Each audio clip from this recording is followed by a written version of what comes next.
group expressing outrage after an ABC7 Eyewitness News I-Team report this week. Video obtained from the I-Team shows San Leandro police officers struggling with a homeless man, driving him 7 miles to Oakland, then dumping him, to use their words.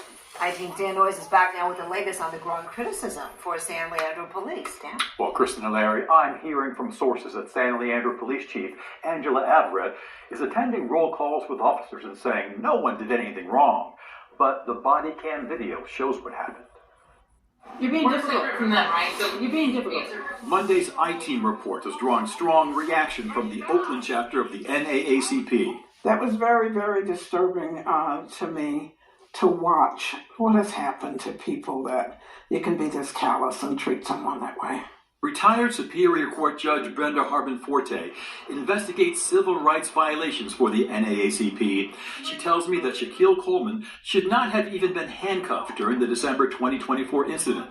San Leandro officers admitted he had committed no crimes, but they forced him into the patrol car, pulling out his braids, and drove him 7 miles into Oakland, dumping him, in their words. They should not be hired by any other police agency anywhere.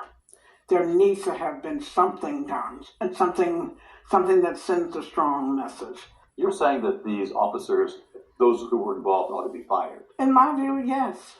Absolutely. Police Chief Angela Averett and Mayor Juan Gonzalez today again declined my request for an interview, but Gonzalez put out a recorded statement repeating that the city investigated and that the officers faced corrective action. In other words, their actions didn't meet the standards of conduct and professionalism that the city expects of all employees. The NAACP and other groups want to know the details. They want more transparency about how the city is handling the controversial case. That's the message from a news conference held by the Anti-Police Terror Project. And I personally am tired of responding to this incident. When are we going to admit that policing as we do it does not keep people safe? That it in fact makes people, usually our most vulnerable people, less safe. Recalled Alameda County District Attorney Pamela Price also spoke. She's running for the office again. And the fact that they felt like they could take this man, Mr. Coleman, and treat him like trash and dump him in Oakland is a crime against humanity, and it's outrageous behavior.